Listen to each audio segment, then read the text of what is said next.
Hello, YouTube. So up until this point, I mostly talked about rums because I think they're really underappreciated, especially among malt drinkers. But let's go afield and talk about a brand new, um, super sexy single malt from Ardbeg. Um, so if you're watching this review, I imagine you already have a few well-formed, very exacting questions in mind, and so I'll just answer them right now. First of all, this is the wee Beastie from Ardbeg, 5-year-old. It is bottled at 47.4% alcohol by volume, non-chill filtered. That's always good. Um, is it good? Yes. Um, is it worth buying? Yes. Is it as good or as good a value as the standard 10-year-old Ardbeg? No. Okay, if you're sticking around, I can give you more information than that, but that's the important thing. So I should tell you a few things about this and about my history with Ardbeg. So I love Ardbeg. I don't buy a lot of Ardbeg.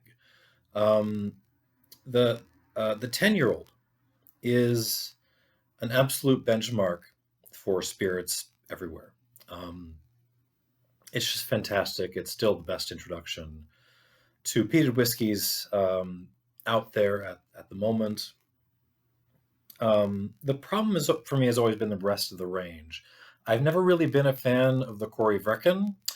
I used to really love the Ugadal, and then maybe 2 or 3 years ago, I had a version which was a little bit of a letdown for me. It was like season 3 of Stranger Things versus season 1. Kind of the same thing, but hollowed out. If you get my drift. I mean, the rest of the Ardbeg range is basically non-age statement whiskeys with funny Gaelic names and funny stories behind them. Sometimes they're not Gaelic, but whatever. And then something important happened, I think 3 or 4 years ago, which I think brought this on, which is that Lagavulin, down the road in the southeast of Islay, brought out a brand new entry-level whiskey. And they didn't call it, Lagavulin funny Gaelic name. They called it Lagavulin 8-year-old. 8-year-old whiskey. Young whiskeys don't usually get age statements. Benaromach did a 5-year-old a couple of years ago, but it never hit the U.S. In the U.S., it's extremely rare to see anything under 10 years old. But Lagavulin did it, and it's fantastic stuff. And I think that is part of what pushed Ardbeg to release this thing with an age statement. This is not Ardbeg. It has a funny name, but it does have an age statement. What does that do? It's not like that. It's not marketing. It is still marketing, right? It's just it's legally binding marketing, if I can put it that way. To put an age statement on a bottle, even when it's this young, implies that the distillery is standing by their product in a certain sense, that they're making themselves vulnerable and accountable for what's in this bottle, even in a limited sense, and that they're, treating the customer as if they have brains and can decide based on like objective information. So it's still marketing in its own way. Don't think it isn't. But it's marketing I'd like to see a lot more of. Less, stories about water sources and magical mystical tales, and more, tell us how old the damn thing is. Okay. So this is new. It just hit the Chicago shelves like a couple of days ago. And as you can tell, I have been experimenting with this a little bit. Okay. I'm going to add water in a second, but let me just give you a quick rundown of what it is. Neat. Young Ardbeg. Ardbeg Reposado, really. So peat, obviously. Isla peat, so briny peat, but also cleaner than you would get in like a mainland peated whiskey. White pepper, tons of white pepper, and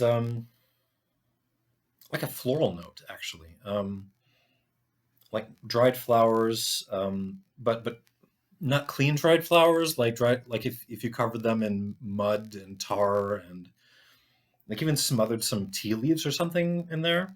Keep an eye on that floral note. We'll come back to it in a second. Even a little like absinthe, sort of um, aniseed, but with lots of other herbs thrown in there as well. Um, okay, taste. Mm-mm.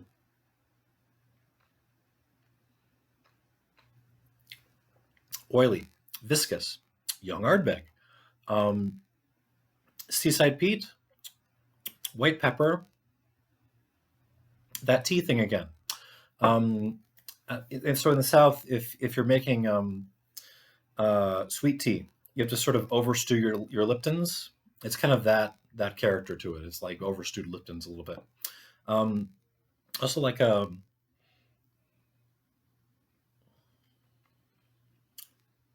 that floral thing again. Um, but also, if you know malted milk balls, imagine like those with no chocolate around them, just like the center of the milk ball thing. There's a little bit of that in the on the palate here. Um, Lovely.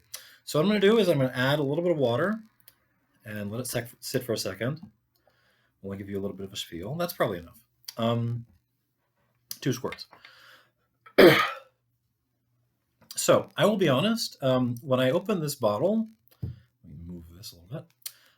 When I opened this bottle, I was expecting to be bum rushed by 2x4s. You know, beating me down with vanilla beans and coconut shavings, and I was expecting a lot of new oak because I was expecting them to kind of smother the youngness of this whiskey with a lot of really active casks, and there are some active casks in here. It's especially comes out as you'll see when I add water. But they haven't done that thing where they're just kind of synthesized young peat with tons and tons of active wood. It's a cheap trick. It's a dirty trick. It works. I love those kinds of whiskeys, even though I feel a little bit dirty drinking them and enjoying them so much. This is not that. This is, I think the gimmick to this, the trick, is that there isn't a trick. I think they just picked out a bunch of young casks of Ardbeg and said, hey, let's bottle these. I think that's kind of all there is. There's nothing much more to it. Okay, so, okay. That is the thing. That's kind of the main drawback of this whiskey. When you add a little bit of water to it, that floral note that I mentioned immediately becomes kind of soapy, unpleasantly so. It's not it's not a flaw in my glass or in the whiskey or anything like that. It's just when you have young peated whiskey and you add a little bit of water, there tends to be a little soap that comes out. Um, from experience with this, it'll blow off in maybe 5 or 10 minutes. But yeah, it's pretty present. It doesn't ruin the affair, but it's definitely there. The wood starts to come out a little bit more, a little bit of sweetness.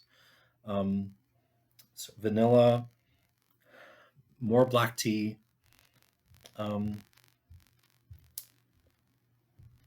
Actually, almost. So if you smoke cigars sometimes, there's a note you get sometimes in like Honduran puros, kind of earthy floral thing. Natural leaf puros, anyways.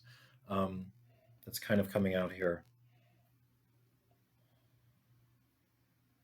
Also coffee grind, like used coffee grinds, like you let it sit in the French press for like a day, and you stick your nose into it for fun. It's a little bit of that nose.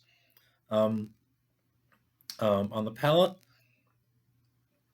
mm,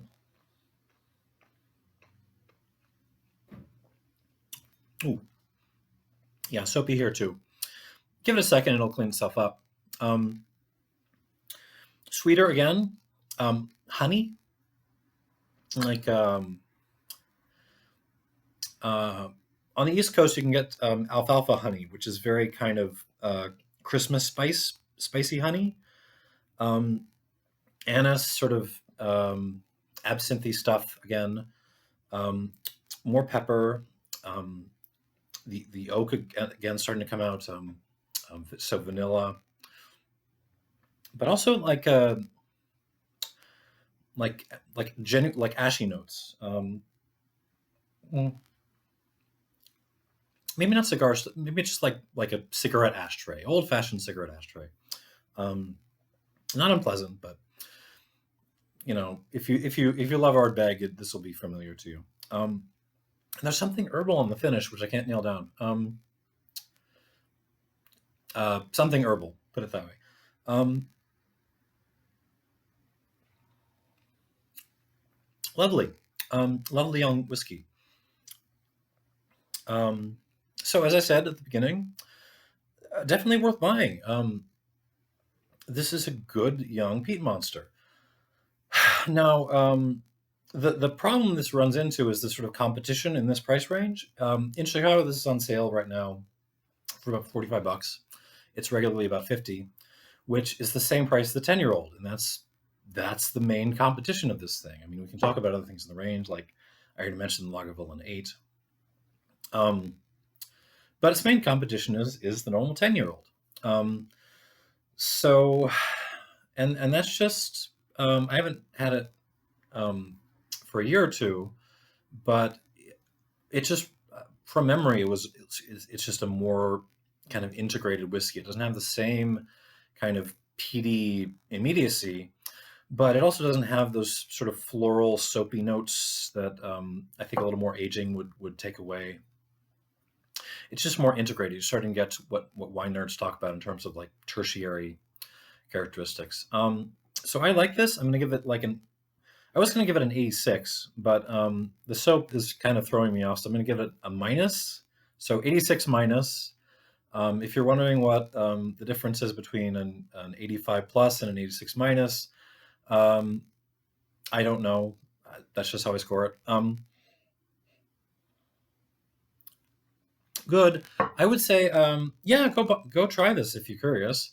But I would also say maybe go stock up on the 10, because if this is entering the range at the same price and it's half the age, what that makes me suspect is that something's going to give with the 10. So now would be a good time to go, buy it up. Um, yeah, it's just a lovely distillate that they make there in Ardbeg. And I'm glad. I mean, this isn't the first time they've sold young whiskey, but it's the first time they've labeled it as such. And I would like it if if this sort of continues a trend, and that we see people start to be honest about what they're putting in the damn bottle. Enough stories. We don't care. Just tell us what you got. That's all we want. Um, Thank you, and I hope this is helpful.